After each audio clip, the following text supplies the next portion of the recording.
আপনি 2 থেকে 2.5 লক্ষ টাকা দিয়ে কোন খামারটা করলে আপনার জন্য লাভজনক হবে সেই বিষয়ে আজকে বিস্তারিত আলোচনা করব ইনশাআল্লাহ। আপনি যদি চান গাভীর খামার করতে পারেন, আপনি যদি চাইতে বকনা খামার করতে পারেন, আপনি যদি চাইতে ষাঁড় বাছুরের খামারও করতে পারেন, আপনি চাইলে গরু মোটা দানাও করতে পারেন। তো আপনার জন্য কোনটা পারফেক্ট হবে এবং কোনটা লাভজনক হবে, আমাদের যাদের মূলধন কম বা পুঁজি কম, আজকের ভিডিওটা শুধুমাত্র তাদের জন্য। তার একটা কথা বলে রাখি, যদি ভিডিওটা ভালো লাগে অবশ্যই একটা লাইক, কমেন্ট এবং সাবস্ক্রাইব করবেন। এবং আমার ইউটিউব থেকে কিন্তু অলরেডি কিন্তু 54,000 সাবস্ক্রাইবার হয়ে গেছে আলহামদুলিল্লাহ। তো আসুন ভিডিওটা শুরু করা যাক ইনশাআল্লাহ। প্রথমে আসবো গাভীর কাছে। আমরা অনেকে আছি ভাবি যে গাভীর দুধ দহন করবো, গাভীর একটা বাচ্চা হবে, এইটা বেশি লাভজনক। কারণ দুধ প্লাস বাছুর অবশ্যই লাভজনক। তবে আপনি যদি সরাসরি যদি গাভী কিনতে চান, সেটা কিন্তু আপনার জন্য কিন্তু মোটা কিন্তু সহজ হবে না। এবং আপনি যদি সরাসরি গাভী কিনতে চান, তাহলে এটা কিন্তু আপনার জন্য একটু রিস্কি হয়ে যাবে। কেন হয়ে যাবে সে বিষয়টা কথা বলি। ধরেন আমাদের বর্তমানে যে বাজার ব্যবস্থা আছে, গরুর বাজার ব্যবস্থা, বিশেষ করে এই গাভী সেক্টরে, এই সেক্টরে সবচেয়ে বেশি প্রতারণার ঘটনা ঘটে থাকে। আপনাকে বলবে এই গাভীটার 20 থেকে 25 লিটার দুধ হয় এবং তারা আপনাকে লাইভ দেখাবে যে অবশ্যই 20 থেকে 25 লিটার দুধ হয়।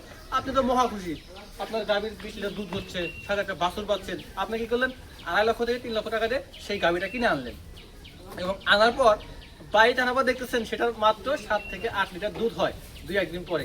তাহলে কিন্তু পরবর্তীতে আপনি ওই গাভীটা কিন্তু 1 থেকে 1.5 লক্ষ টাকা বিক্রি করতে পারবেন না। আপনার কিন্তু নগদে কিন্তু 2 লক্ষ টাকা কিন্তু লস হবে। এখন বলতে পারেন ভাই, দুদিন আগে যেটা 20-25 লিটার দুধ হলো, এটা দুধ এত কম হলো কেমন? বাংলাদেশে যে পরিমাণে প্রতারণা হয় ভাই, যে পরিমাণে অসাধু ব্যবসায়ী আছে, তারা কিন্তু অনেকে কি করে জানেন, এই গাভীর যে বাট আছে, এই বাটের যে ছিদ্র আছে, এখানে কিন্তু অনেকে কিন্তু চাউল দিয়ে রাখে এবং গাভীটাকে কিন্তু 2-3 দিন কিন্তু দহন করে না। তার মানে কি দাঁড়াচ্ছে, আপনার গাভী যদি এখন যদি 8 লিটার দুধ হয়, তাহলে 2 দিন পরে সেটাকে 16 লিটার বা 3 দিন পরে সেটা 24 লিটার দুধ হবে। অনেকে আবার করে কি, গাভীর এই দুধটাকে ধরে রাখার জন্য বুস্টিং ওষুধও প্রয়োগ করে, অনেকে ইনজেকশনও করে। তো এটা একটা রিস্ক হয়ে যায়। তারপরে যদি আপনার যদি দেখে শুনে ভালোভাবে কিনতে পারেন, তাহলে কিন্তু গাভীতে অনেক লাভ আছে, এটা অবশ্যই মানতে হবে। আপনি গাভীতে লালন পালন করতে পারেন। এই বকনাই হচ্ছে খামারকে বাঁচানোর একটা মূল উদ্দেশ্য। আপনি যদি অবশ্যই যদি গাভী মানে একটা দুধের খামার করতে চান, তাহলে আপনাকে বলবো আপনি বকনা দিয়ে খামার শুরু করেন, কারণ এখানে রিস্ক কম। আপনি এই বকনাটাকে যদি কেনেন, ভালো পার্সেন্টেজ একটা বকনা কিনেন, ভালো দাম দিয়ে কিনবেন, সমস্যা নাই। সেই বকনাটাকে আপনি চাইলে কিন্তু 1 মাস, 2 মাস, 3 মাস, 4 মাস, 5 মাস পরে বিক্রি করতে পারবেন এবং আপনি কিন্তু পর্যাপ্ত পরিমাণ একটা অ্যামাউন্ট পাবেন এবং বাজার থেকে একটা ভালো টাকা, এখান থেকে একটা ভালো টাকা লাভ করতে পারবেন। এখানে আপনার লস যাওয়ার সম্ভাবনা নাই। এবং আপনার খামারে যদি কোনো বকনা যদি বেড়ে ওঠে, সেটা যদি গাভী পর্যন্ত পৌঁছাতে পারেন আপনি, এটা আপনার খামারের জন্য সেটা কি মঙ্গলজনক। এখানে কোনো রিস্ক নাই, আপনার এখানে কেউ ধোকা দিতে পারবে না, আপনার সাথে কেউ প্রতারণা করতে পারেন। তবে অবশ্যই ভালো বকনা কেনার আগে আপনাকে সচেতন হতে হবে এবং কোনটি হাই পার্সেন্টেজ এবং উন্নত মানের বকনা সেটা আপনাকে জানতে হবে। এই বিষয়ে আমার একটা বিস্তারিত ভিডিও আছে, আপনি সেটা দেখতে পারেন। তো আপনার চাইলে কিন্তু বকনা দিয়ে কিন্তু খামার শুরু করতে পারেন। এখন আসবো আমি বাছুরগুলোর থেকে। ষাঁড় যে বাছুরগুলো আছে, এটা আপনার বাজারে কিন্তু 40, 50, 55 এরকম অ্যামাউন্টের ভিতরে পেয়ে যাবেন। আপনারা যদি দেখে শুনে ভালো মানের মানে ষাঁড় বাছুর কিনতে পারেন ভাই, এইটা সবচেয়ে লাভজনক।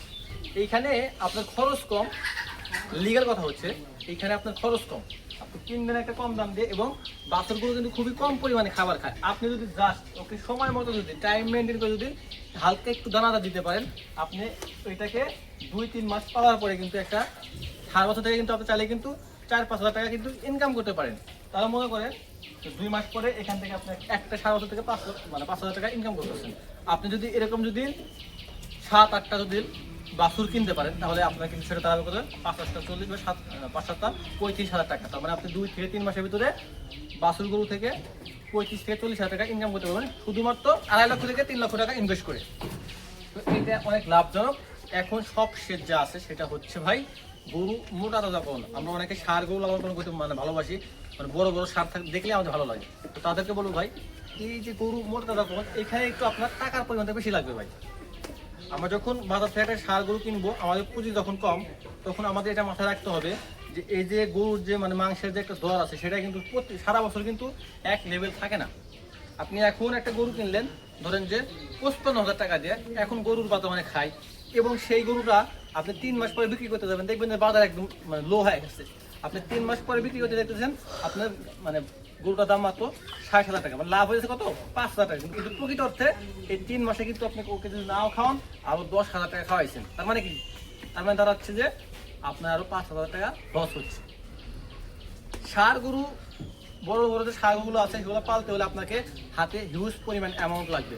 বাজার যখন বেশি হবে, বাজার যখন চড়া হবে, তখন আপনাকে গরু ছাড়তে হবে।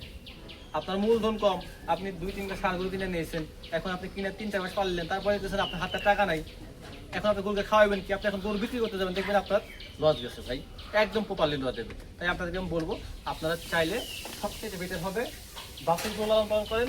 তা না হলে একটু ধৈর্য ধরে বকনা বাছুর লালন পালন করেন, সেটা 2 থেকে 3 বছর যদি আপনি লালন পালন করতে পারেন, এবং এই বকনা যখন গাভী হবে তখন আপনার খামার উন্নত হবে ইনশাআল্লাহ।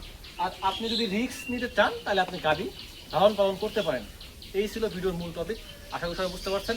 যদি এখনো ভিডিওটা লাইক করে না থাকেন অবশ্যই লাইক করবেন, এবং আমার ইউটিউব ফ্যামিলিতে যুক্ত হতে চাইলে অবশ্যই চ্যানেল সাবস্ক্রাইব করবেন, এবং আপনার গুরুত্বপূর্ণ মতামত অবশ্যই কমেন্ট করে জানাবেন। আপনি কোনটা দিয়ে খামার শুরু করতে যাচ্ছেন, আপনি এই অল্প পুঁজিতে কোনটা দিয়ে খামার শুরু করতে যাচ্ছেন। তো প্রিয় ভিউয়ার্স, আশা করি খুব তাড়াতাড়ি অন্য কোনো ভিডিওতে আপনার সাথে যুক্ত হবো ইনশাআল্লাহ। সে পর্যন্ত সবাই ভালো থাকবেন, সুস্থ থাকবেন। আসসালামু আলাইকুম রহমতুল্লাহি ওয়া বারাকাতুহু।